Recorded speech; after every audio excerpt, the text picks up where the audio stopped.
and up came a sight that almost gave you to a heart attack. Holy moly, hi! I'm Alice Angel! What's up guys, Mairusu here, and welcome back to the FNIA Alice visual novel here on... The FNIA Bendy route has finally been updated, so we're gonna get back into this one and check it out. It's been a few months since it got updated, so yeah, you guys have definitely got to check out the last episode to have a catch up, or if you haven't seen it, links in the description down below. But basically, these bendies fused, and there were multiple bendies, and I'm guessing there's going to be multiple Borises, and we didn't want to come back here, but we did anyway. And yeah, so we're going to get into it and find out more. Sure thing, like I said, guys, if you want to catch up, or if you haven't seen it, the last episode of the Bendy route will be linked in the description down below. But yeah, we're here with Boris, or apparently Betty, Boris/80s. Okie dokie, sure. Hello. Betty? Later. Narrator switch. You woke up, sleeping in a chair, head against the wall. Also, yeah, we're like kind of reading out different parts with different characters as well. It kind of switches between certain characters and yada yada, so there's that. There's definitely that. You woke up sleeping in a chair, head against the wall. Hey, Sammy, Bendy, Mark? You soon found them all sleeping next to each other, the two girls snuggling Mark. Cute. Suddenly, a vision of her resurfaced, snuggling with you, seeing her smiling face when you woke up. Then she changed, leading you to leave, and this all happened years later. You felt a twinge of sadness, but you went out of the room and into a room where you saw 4 figures talking. So, who is the most good girl here? Well, I think young Betty is the good-ist girl. We got another Boris, the 20s version? So that's the 80s. And that's the 20s. Okie dokie then. I thought that one would have maybe been the 20s and that one would have been maybe the 80s. But sure, why not? I'm not the writer, guys. I'm just the reader. Oh, hi! It's the version that I did. The 90s version. It makes sense, you know? Like, the other one would have been the 20s, and then that would have been the 80s, and then that would have been the 90s. But, okay, again, I'm not the writer. I'm just the reader. But awesome. Thanks, you non-articulate cutie. But I think both of you girls from the 80s are the best. Thank you. Oh, hi! 80s, really? There's so many! Like, what? So, the, Joey Drew Studios went through many designs, I see. Just like with Bendy. I said that at the beginning. We're probably going to see loads of Borises, and we actually have. Oh, thank you. Oh, hello, Henry. Yay, it's Mr. Drawy Man. They're called artists there. Sorry. It's okay. So, ready to play another game of X's and O's? No thanks. Actually, I've been thinking, I know we're safe here, but I don't think rations will last much longer. It's been a fun 2 days, but I think we need to continue finding the exit. So this is kind of similar to it being chapter 3 right now in the original Bendy, where we're in the safe house with Boris, but in this case, we're with many Borises, and they're oh so fun mates. So I guess that's a plus, why not? Oh, shame you have to go so soon, but we understand. So how about we come with you? We don't look much, but we're happy to help any way we can. Thanks, I'd appreciate it. Wait, where's the switch to the mechanical door? We gave it to the older Boris. Oh, this thing? I'll give it to you. If you make me and the others breakfast. Oh, come on, I made you lunch yesterday. Sorry, but the offer's too tempting to pass up. Get used to it, Henry. Don't forget, this is chapter 3. That's kind of what I was saying, you know. We're making the breakfast, the soup, whatever it is. Soon you had found the last of the rations of soup and poured them in a large pot. You cooked it and served it to the girls. The 20s Betty immediately gave you the switch just as you heard footsteps behind you. Hey, Henry. Do you know why Sammy and Bendy were sleeping next to me? No, afraid not. Anyways, can you wake them up? We're ready to go. Ready? Well, okay. Just give me a second. A few moments later and everyone was ready. Well, Sammy and Bendy were still groggy, but they were slowly waking up. And also, yeah, it's changed. Like, some of the characters are actually good. Like, Sammy's, I think, actually pretty good. And Sammy's a girl, by the way. And some of the Bendies are good too. But we got this fusion thing that's well, was kind of chasing our nuts in the last episode. I don't really know what the whole fusion thing's currently doing at the moment, but maybe we'll bump into it. I don't know, and maybe Alice too, you know, because this is totally chapter 3 right now, or kind of similar to it. Okay, let's go, everyone. They all agreed as all 8 of you walked out. As soon as you walk along, you and Mark look at an odd box. What's that thing? Not sure, I've never seen this place before, much less seen what this place holds. There's a label, Little Miracle Station. Dang, so we may actually encounter Alice soon. Odd, kind of looks like a confessions booth, something you'd find in a religious building. Interesting, wonder if it's related to Alice. The halo suggests so. It would appear to be, yeah. Well, let's continue forward. Agreed. You all continue walking and soon find yourselves in a pitch black room with a nearby flashlight. You grab it and lead the way. As you walk, your thoughts travel back to the Little Miracle Station, then lead into the Alice picture in your pocket. You had dropped the Betty picture when you first arrived at the safe house, bringing her to life. You picked it up to look at it again, and yes! Gonna actually bring this up, even though it kind of said it there, but just for you guys forgot, the ink machine in this game is actually like a revival machine. You know, you put pictures in and then they actually literally come to life, you know? So there's that. Let me guess, you're curious about what she would look like. I wouldn't recommend it. We may have gotten lucky with Bendy and Betty, but who knows what would happen with Alice. True, we did make Alice out to be an egotistic major rival to Bendy. Yeah, that's true, but that might just be what we need. Who's better to help us in survival against Bendy than her rival? Not paying attention, you ran into a mobile shelf of plushies. One of each fell on top of your head as you dropped the light and picture. Where did the light go? Calm down, Henry just accidentally dropped the light. I hate not having light. Suddenly there was a faint sound of rising ink next to you. The sound then stopped and was replaced with the sudden appearance of a glowing object. Your eyes adjusted to the light, revealing... Okay! Alice is actually here in the flesh! How you doing there, babe? You doing alright? Oh, that's lovely. And it's a 90s version, so does that mean there's going to be other versions of Alice too? Most likely. Hello, darlings. Alice? Oh, so you found me. I'm flattered, even by a man of your age. Hey, I'm not that old. No offense, but you do qualify as a senior citizen. Mind helping us? Our flashlight broke, and your halo is a good light source. Alright, might as well. As long as I get to know more about that cutie in the uniform. Mark blasts as the girls near him looked uncaring, if that wasn't for the fact that you saw an envious glint in their eyes. Anyways, let's go. You soon make it out of the area and find a room with a vent and a locked door. How are we going to go forward? The door is locked tight! Without saying a word, 90s Betty signaled Alice to go into the vent. Still not speaking, Alice reluctantly entered and all of the Bettys followed. A few seconds later, the door opened with no sign of the girls returning. I think we should continue forward. No use in standing here like sitting ducks. Oh, duckies, I love duckies. Right. You'll walk forward and find a massive lit up room with a fountain of ink and tens of gigantic plushies of the main 3 dotted all around. Wow.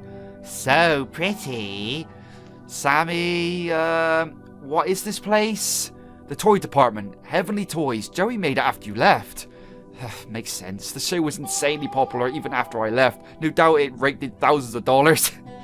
That woman always had a good idea on how to accomplish her goals. Wait, what? Mark looked absolutely stunned. What's wrong? Joey's a girl? You didn't know that? Of course not. Joey's a male's name. Actually, Joey is both a male name and a female name. Take my name, for example. Sam is typically a male name, but it can also mean Samantha. Joey got her nickname from her father, Joseph Drew, the original Joey Drew and founder of Silly Vision. His daughter's real name is Joanna, but they shortened it to Joey. Okay, so that's interesting. So it's kind of not like the actual Joey Drew from the original Bendy the Machine. It's, yeah, the daughter of Joey Drew. So that's kind of neat. Wow, that's a bit complicated. If you think that's bad, my father nicknamed both me and my brother Henry. Are you two twins? No, I'm older. Well, let's continue. Bendy, what are you doing?